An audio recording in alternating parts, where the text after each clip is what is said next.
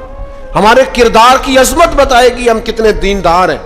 لیکن اگر ہمارے مزاجوں میں یہ چیزیں موجود نہیں تو پھر ہم جبرن تو کسی کو منوا لیں گے، لیکن وہ جو اعلیٰ اخلاقی اقدار ہیں وہ نہیں ہوں گے. حضرت عمر کا یہ کمال ہے کہ ان پر پوری طرح دین نافذ تھا، طبیعت اور مزاج پر نافذ تھا. تو انسان اپنے بچوں کو ہمیشہ وہ چیز دیتا ہے جو اسے سب سے زیادہ اچھی لگتی ہے. ایک دن حضرت عمر نے چاہا کہ میں نہ کچھ خاص نصیحتیں کروں لوگوں کو، کچھ خاص پیغام دین کا دوں. تو آپ نے لوگوں کو مسجد میں جمع کیا تو کافی سارے لوگ جمع ہو گئے، شہری بھی دیہاتی بھی. حضرت فاروق اعظم رضی اللہ تعالیٰ عنہ نے کتاب و سنت کے پیغام کو بڑا چن کے، بڑا تلاش کر کے اور بڑی ذوق سے، بڑی وارفتگی کے ساتھ، بڑے خاص لہجے میں ان لوگوں تک پہنچایا. جناب عمر نے بڑے درد سے باتیں کی اور لوگوں نے سنی. گفتگو ختم ہو گئی، لوگ اپنے اپنے گھروں کو چلے گئے. حضرت فاروق اعظم رضی اللہ تعالیٰ عنہ گھر گئے، اپنے بچوں سے، اہل خانہ سے فرمانے لگے جو گفتگو میں نے مسجد میں کی ہے تم نے بھی سنی ہے کہ نہیں؟ نے کہا جناب ہم نے بھی سنی ہے. آپ فرمانے لگے میں نے آخر میں ایک بات بھی کی تھی. کہا جی ہاں آپ نے آخر میں کہا تھا جس نے میری بات پر عمل نہ کیا میں سزا بھی دوں گا، کوڑا بھی اٹھے گا، حد بھی جاری ہوگی. اگر جو حدود اللہ میں نے بیان کی ہیں اگر کسی بندے نے ان کو کراس کیا تو سزا بھی. کہا جناب بالکل ہم نے سنا ہے، آپ نے فرمایا ہے کہ جو نہ مانے گا اسے سزا بھی ہوگی. تو عمر کہنے لگے اب تم ایک بات اضافی سن لو، وہ جن کو میں نے تقریر سنائی ہے نا اگر وہ نہیں مانیں گے تو سزا سنگل ہوگی، اور اگر عمر کے گھر والے نہیں مانیں گے تو پھر سزا ڈبل ہوگی. تمہارے لیے سزا ڈبل ہے، تمہاری ذمہ داریاں ڈبل ہیں. اگر کسی کا دینی تعارف ہے، اگر کوئی بڑے خاندان سے ہے، اگر کوئی اپنا تعارف کسی اونچے قبیلے سے رکھتا ہے، اگر کسی کی نسبت کسی بڑی شخصیت کے ساتھ، تو اس کی تو سزا ڈبل بتا رہے ہیں جناب عمر. وہ فرماتے ہیں پھر سزا ڈبل ہے. اگر تیرا عہدہ اونچا، میں پیر صاحب کا بڑا قریبی ہوں، تو تیرے اخلاق بتانے چاہیے تو کتنا قریبی ہے. تیرے اوپر اس کا اثر ہو پتہ چل جائے گا تو کتنا قریبی ہے. نیرا نیڑے بیٹھنے سے تو کوئی قریبی نہیں ہوتا، نیرا 20 تصویریں ساتھ آنے سے تو کوئی قریبی نہیں ہوتا. تعلیم کا، تربیت کا، اخلاق کا، کردار کا کتنا. حضرت عمر نے فرمایا ڈبل سزا دوں گا. آج ہماری ساری نصیحتیں غیروں کے لیے، ہمارے سارے پیغامات اوروں کے لیے، اور جب ہمارے اپنے گھر کی باری آتی ہے، جب اپنے گھر میں نفاذ دین کی باری آتی ہے تو بہت سارے لوگ جو ہیں وہ کمزور نظر آتے ہیں، بہت سارے لوگ جو ہیں وہ کچے نظر آتے ہیں. تو حضرت عمر چونکہ حدود اللہ کے معاملے میں سخت تھے. پھر ایک اور بات بھی تھی. حضور علیہ الصلوۃ والسلام نے فرمایا عمر تمام لوگوں سے دین کے معاملے میں زیادہ سخت ہے، لیکن وہ سختی جو تھی نا وہ غیر شعوری سختی نہیں تھی. ایسا نہیں تھا کہ کبھی حدود کراس ہو جائیں. ہمارے ہاں بعض لوگ دین کا دعویٰ کرتے ہیں تو ان کے مزاجوں میں اتنی شدت آ جاتی ہے، اتنی شدت آ جاتی ہے کہ وہ کہتے ہیں نہیں جی نہیں میرے سے نہیں بات برداشت ہوتی. بھئی آپ جرم کے مطابق ہی سزا دیں گے نا، جرم سے زیادہ تو نہیں نہ دیں گے. آپ کسی شخص کے لیے کسی سزا کا اعلان کریں گے تو اس کی غلطی کے مطابق ہی کریں گے نا. غلطی سے 4 قدم آگے ہو کے تو آپ سزا کا اعلان نہیں کریں گے. بعض لوگ 2 قدم آگے بڑھ کے لوگوں کو سزا دینا چاہتے ہیں. بعض لوگ ایسے ہوتے ہیں جو اس معاملے میں اتنے شدت پسند ہو جاتے ہیں کہ وہ بھی زیادتی کر جاتے ہیں. حضرت فاروق اعظم رضی اللہ تعالیٰ عنہ نے دور سے ایک نوجوان کو آتے دیکھا، وہ آپ کی طرف آ رہا تھا تو آپ فرمانے لگے یہ شخص بیچارہ تکلیف میں ہے اور کسی خاص پریشانی کے لیے ہماری طرف آ رہا ہے. وہ شخص آیا اور سیدھا حضرت عمر کے پاس آیا تو زور زور سے رونے لگ گیا. میں خاص بات کرنے لگا ہوں، یہ میرا کلام ذرا بڑوں سے ہے، بڑوں سے. ابا جی کو چاہیے بچہ جتنی غلطی کرے نا اتنا ہی ڈانٹیں، وہ پھر 6 ہفتے نہ ڈانٹنا شروع کر دیں. استاد صاحب کو چاہیے کہ جتنی بچے کی کمزوری ہے نا، مجھے پتہ ہے سب سے زیادہ کس بات سے تکلیف ہوتی ہے. آپ کے بچے نے غلطی کی ہے، آپ اپنے بچے کو ڈانٹ لیں، سمجھا لیں. آپ کسی اور کے سامنے اس کی تذلیل کبھی نہ کریں، یہ زیادتی والی بات ہے. آپ اسے رسوا نہ کریں. بتائیں کسی ایسے شخص کو جس سے آپ کو امید ہے کہ آپ کو مشورہ دے گا یا اسے سمجھائے گا، لیکن گلی گلی کھڑے ہو کے اپنے آپ کو مظلوم ثابت کرنے کے لیے اس کی توہین نہ کریں. یہ انداز درست نہیں ہے. اس سے بچوں کی انسلٹ ہوتی ہے، وہ کمزور پڑ جاتے ہیں. ہر جگہ رونا رونا میرے بچے اچھے نہیں، میں بڑا پریشان ہوں، کیا بات کر رہے ہیں آپ؟ یہ بچہ تو آپ کی کمائی ہے، اساس ہے، حسن ہے، نسل ہے، اصل ہے، اور اس قدر زیادہ تکلیف دینا، جگہ جگہ شکایتیں، جگہ جگہ باتیں۔ ہمارے بچے ہمارے ہیں نا، تو ان کی عزت کس کی ہے؟ کیوں ہم گلی گلی اپنے بچوں کی رسوائی کرتے ہیں؟ کیوں کمزوریاں؟ اور جن کو ہم خیر خواہ سمجھ کے بتا رہے ہوتے ہیں نا، وہ آگے جا کے مزے لے لے کے بتاتے ہیں، تو نقصان کس کا ہوا؟ ہمارا، ہمارے قبیلے کا، ہمارے گھر کا۔ یہ دیکھیے ذرا، حضرت عمر رضی اللہ تعالیٰ عنہ مزاج کے لحاظ سے سخت ہیں۔ ایک نوجوان آیا، اس نے آ کے رونا۔ یہ پہلو آپ نے ضرور یاد رکھنا ہے میرے سیدنا فاروق اعظم کا، ہمارے امام، ہمارے قائد، ہمارے لیڈر، رہنما، مقتدا حضرت فاروق اعظم رضی اللہ، یہ انداز ضرور یاد رکھیے گا۔ حضرت عمر فاروق کا یہ طبقات ابن سعد میں موجود ہے۔ نوجوان آیا اور آ کے رو ہی پڑا۔ حضرت عمر نے اس کو روتے دیکھا تو فرمایا بیٹا کیا ہوا؟ کہنے لگے حضور فلاں علاقے کے فلاں گورنر صاحب کا مسئلہ ہے، حضور مجھ سے غلطی ہو گئی تھی، میں شراب پی بیٹھا تھا، انہوں نے مجھے درے بھی مارے ہیں، پھر انہوں نے لوگوں سے کہا اس کے ساتھ میل ملاپ چھوڑ دو، کوئی اس سے بات نہ کرے، حضور مجھ سے غلطی ہو گئی، میں مانتا ہوں، پر اتنی اذیت، اتنی تکلیف، جب مجھے سزا مل گئی، کوڑے لگ گئے، تو پھر یہ الگ سے جو سزائیں مجھے دی گئیں، یہ میں حضرت عمر کی بات کر رہا ہوں۔ میں نے جب یہ پڑھا تھا تو میں رو پڑا تھا۔ حضرت فاروق اعظم نے اس نوجوان کی بات سنی، سنو میں کیا کہہ رہا ہوں، اس گناہگار کی بات سنی، اس گناہگار کی بات سنی تو حضرت عمر رو پڑے اور فرمایا بلاؤ نا ان گورنر صاحب کو، وہ بھی بڑے سمجھدار، باوقار، بڑے آدمی تھے، بلایا اور بلا کے فرمایا آپ کا اس جرم پر غصہ بالکل ٹھیک، لیکن آپ کو کس نے اجازت دی کہ آپ اسے اتنی تکلیف دیں؟ آپ نے کوڑے مار لیے جو سزا بنتی تھی، اور پھر آپ نے کیوں کر کے لوگوں سے کہا اس سے ملنا جلنا چھوڑ دیں؟ فرمایا اب میں آپ کو حکمن کہتا ہوں، اگر آج کے بعد آپ نے کوئی ایسا کام کیا تو میں آپ کو سزا دوں گا۔ فرمانے لگے آپ نے کہا تھا نا لوگ ان سے ملے جلے نہ، فرمایا اب آپ ہی لوگوں سے کہیں ان سے ملاقات شروع کریں۔ جب انہوں نے توبہ کر لی، اپنا گناہ مان لیا، جب اقرار کر لیا، معافی مانگ لی، اب سزا کا کیا معنی ہوا؟ اب تکلیف کا کیا معنی ہوا؟ سیدنا فاروق اعظم رضی اللہ تعالیٰ عنہ فرمانے لگے اگر یہ سچی توبہ کر لے تو پھر تو ان کی گواہی بھی قبول کی جائے گی، ان کی گواہی تک ہم قبول کریں گے۔ وہ کسی نے کہا تھا الجھے الجھے بکھرے بکھرے روز و شب دیکھے گا کون، لوگ تیرا جرم دیکھیں گے سبب دیکھے گا کون۔ لوگ معافی نہیں دیتے، لوگ درگزر ہی نہیں کرتے، انسانوں سے غلطیاں ہو جاتی ہیں، لیکن اگر کسی نے توبہ کر لی، اور صحیح حدیث میں موجود ہے نبی پاک علیہ السلام نے فرمایا اگر کبھی کسی بندے سے کوئی گناہ ہو گیا پھر اس نے توبہ کر لی، اگر کسی نے اس بندے کو دوبارہ وہ گناہ یاد کرایا تو اللہ تعالیٰ اس بندے کو یاد کرانے والے کو سزا دے گا، مرنے سے پہلے پہلے اسے بھی اس گناہ میں مبتلا کر دے گا۔ تو حضرت عمر نے فرمایا تم نے 2 قدم بڑھ کے اذیت دی۔ وہ اعتدال میں رہنے کے قائل تھے، وہ نفاذ دین کے معاملے کے اندر حدود و قیود کے قائل تھے۔ ہم شدت پسندی کرتے ہیں، 2 قدم آگے۔ اور پھر حضرت عمر کی خواہش کیا تھی؟ میں بات سمیٹنے لگا ہوں۔ ایک بڑی خاص بات جو بڑی طبیعت کو بھاتی ہے، اس پر آپ نے ضرور غور کرنا ہے۔ سیدنا فاروق اعظم نے ایک دن صحابہ کے بیچ بیٹھے تھے۔ ہمارے ہاں لوگ پتہ کیا کہتے ہیں؟ وہ کہتے ہیں پیسہ آ جائے، کاروبار چل جائیں، فیکٹریاں لگ جائیں، اور معیشت اور معاشرت کے مسائل حل ہو جائیں، کاروبار وسیع ہو جائے، کھیت کھلیان کھل جائیں تو شاید انقلاب آ جائے گا۔ انقلاب ہمیشہ اچھے لوگوں سے آیا کرتا ہے۔ فیکٹریوں کے بہتر ہونے سے زیادہ ضروری یہ ہے کہ قوم دیانتدار ہو جائے۔ کاروبار تو چل ہی جائے گا، لیکن اس سے پہلے ضروری یہ ہے کہ لوگ جد و جہد والے ہو جائیں، اخلاق والے، عبادت والے ہو جائیں۔ حضرت عمر بیٹھے تھے صحابہ کے درمیان، فرمایا بھئی اپنی اپنی خواہش کا اظہار کرو۔ تو ایک صحابی کہنے لگے میرا دل کرتا ہے میرے پاس بہت زیادہ سونا چاندی ہو، سارا اللہ کے راستے میں خیرات کر دوں۔ تو حضرت عمر کہنے لگے آپ کی خواہش بڑی شاندار ہے، آپ بھی کوئی خواہش کیجیے۔ تو دوسرے صحابی عرض کرنے لگے انہوں نے سونا چاندی کہا، میرا دل کرتا ہے ہیرے جواہرات ہوں اور زمین ہیرے جواہرات سے بھر جائے، اور میں ایک تنکا بھی بچا کے نہ رکھوں، سارا اللہ کی مخلوق میں تقسیم کر دوں۔ سب اپنی اپنی خواہشات بتاتے رہے۔